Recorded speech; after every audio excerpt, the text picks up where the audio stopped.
Bersiap kembali. Kaki Jane seakan tak kuat menopang lagi. Tubuh pemuda ini merosot lemah duduk di kursi. Setelah mengetahui siapa selama ini istrinya. Nana, lirih Jane. Tubuh Jane bak disengat listrik jutaan volt. Ya Tuhan, perempuan yang ia cintai adalah Nana, adik dari sahabatnya. Gadis yang sejak dulu ia sayangi dan dia anggap sebagai adiknya sendiri. Gadis lugu dan manis yang selalu bermanja padanya. Merengek meminta sesuatu dan selalu meminta difoto olehnya. Oh astaga, bagaimana mungkin? Jane mengusap wajahnya kasar. Ya ampun, selama ini dia bersama dengan Nana, adik sahabatnya. Tanpa ia sadari.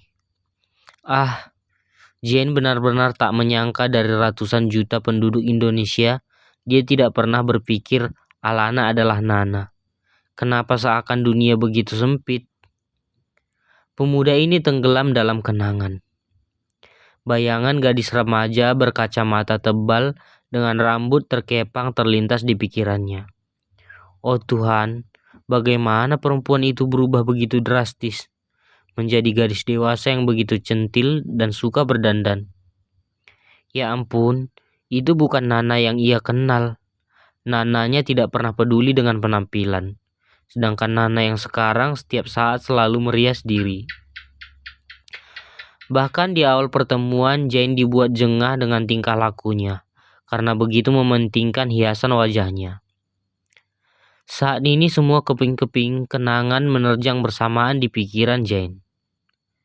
Masakan yang sama dengan Ibu Salma. Pantas rasanya sama dan ia selalu merasa tak asing dengan rasa masakan yang mampu membangkitkan kenangannya. Celutukannya dan kepolosannya yang sama seperti Nara, membuat Jane kadang teringat pada Nara. Wadah makan ibunya. Sekarang Jane mengerti mengapa Alana sangat takut jika wadah plastik itu hilang. Dia mengenal jelas sifat ibunya, pengoleksi panci dan merek wadah plastik itu. Di wadah itu ada ukiran huruf S-nya, inisial ibuku. Oh sial, Jane tidak menyadarinya jika maksud nama itu adalah Salma. Begitu banyak tanda yang kini disadari oleh Jane, termasuk Alana yang patuh padanya. Ternyata karena dia sebagai adik Kak Vinonya. Nana, jadi selama ini ia jatuh cinta pada perempuan yang sudah dia anggap adik. Cintanya pada Nara malah berganti pada adiknya. Sungguh Jane bingung sekarang. Kini rasanya aneh. Apa yang harus ia lakukan? Jane menghembuskan napas panjang, mengurut pelipisnya. Kepalanya seakan ingin pecah. Apa kata Nara dan Ibu Salma nanti? Dia dan Nana yang dianggap sudah seperti adik dan kakak telah menikah. Mereka sepasang adalah suami istri. Jane lalu merogoh saku celananya, mengeluarkan bedak milik Alana. Ia meneliti, karena mereka sudah seperti kakak adik. Itukah penyebab Alana pergi darinya? Itu pikirnya. Tapi tunggu. Alana datang ke taman. Itu adalah hal penting untuknya. Tanda Alana juga ingin bersamanya. Tidak peduli bagaimana hubungan mereka.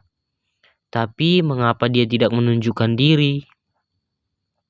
Jane mengingat jika malam itu Alana datang. Mengapa dia tidak menyadarinya? Mengapa ia tidak tahu? Hingga sebuah bayangan perempuan berbaju putih dengan wajah buruk rupa masuk ke dalam pikiran Jane, yang ia kira halusinasinya.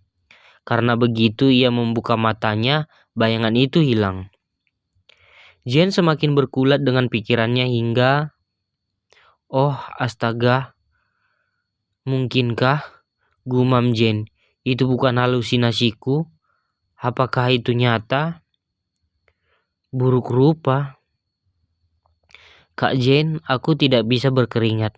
Nanti make upku luntur.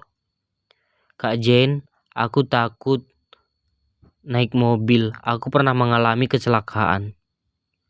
Wajahnya, Jane mengingat jika Alana pernah mengalami kecelakaan parah 7 tahun lalu.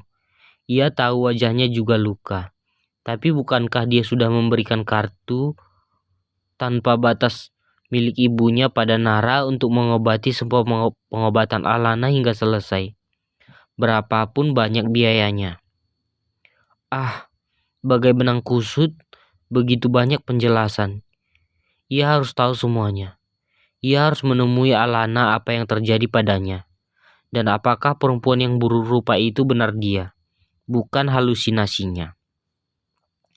Jane mengalihkan pandangannya pada Ken yang sejak tadi berdiri mematung, memperhatikan tingkah lakunya. Astaga, sudah seharian asistennya itu mengikutinya. Ken, panggil Jane akan memberi perintah. Ya Tuan, sahut Ken. Siapkan penerbangan malam ini juga. Aku akan ke Indonesia menghadiri acara kelahiran anak ketiga penerus Maxkal, Tita Jane. Baik Tuan, saya akan menyiapkan semuanya, ujar Ken lalu keluar dari ruangan sembari meraih ponselnya. Jane akan ke Indonesia, mendatangi acara kelahiran anak sahabatnya, di mana di sana dia akan bertemu dengan Alana, terutama memastikan jika perempuan buruk rupa di taman itu adalah Alana. Begitu banyak pertanyaan yang membutuhkan jawaban. Salah satunya mengapa Alana bisa sampai di Jerman. Jane tak mengerti mengapa perempuan itu ada di sini.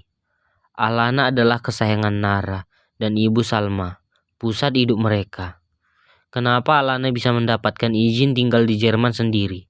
Batin Jane bertanya-tanya. Kesayangan. Perasaan Jane diterjang gejolak menyadari daftar kesalahan yang pernah ia lakukan pada Alana di Jerman. Menindasnya, memarahinya, mencibirnya, bahkan memanggilnya dengan sebutan vampir Cina. Ya ampun, habislah dia.